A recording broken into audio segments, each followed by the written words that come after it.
Avian influenza, commonly known as bird flu, has made its way to Iowa in recent years, causing major effects on poultry farms with thousands of birds needing to be killed. However, this summer, a concerning shift has occurred. The U.S. Department of Agriculture is now monitoring cases of avian influenza and new species, dairy cattle. Here's a map of where it's been found in cows so far this year. 8 other states have had herds infected. The CDC says 3 of these states have also reported human bird flu cases and people exposed to cows. In the Midwest, the cattle affected states include Ohio, Michigan, Kansas, neighboring South Dakota, and now Iowa. 2 cases have been found within the last week in our dairy herds. Right now, the virus has only been detected in Sioux and O'Brien counties in the northwest corner of the state. Even with all these cases, there are still so many unknowns, so the state is now asking the U.S. Department of Agriculture for help before we see widespread impacts. Our Dana Searles joins us now in the studio to share the next steps for Iowa officials and farmers. Dana.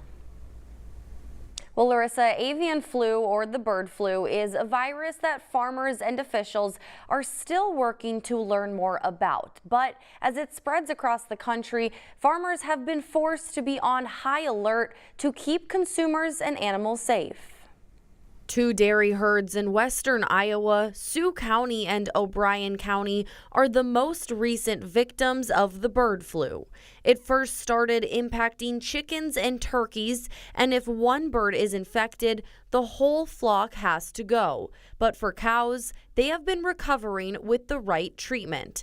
But the Iowa Department of Agriculture says the recent dairy cattle outbreaks pose a significant threat to our livestock.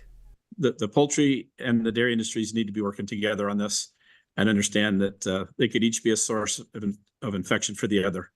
Dairy farmers say when a cow gets the virus, it is similar to a human getting the flu.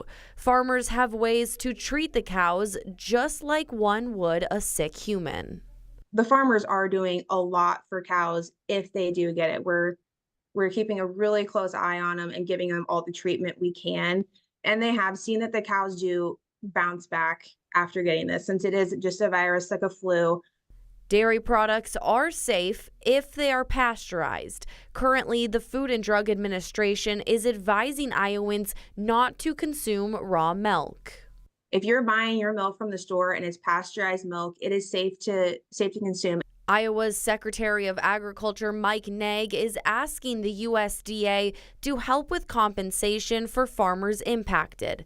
If a cow is infected, it likely will spread to other cows in the herd, requiring the farmers to get rid of that cow's milk supply and increase labor in order to treat the cows. I would be just more concerned about, mental health on the farmers who are having to deal with this on their farms, because it is a lot. We put our heart and soul into our cows. And so when you see your cows sick, and as many cows sick as that do get this, it is hard to watch. It is more important than ever now for farmers to practice biosecurity. Officials say that is the best way to prevent the spread.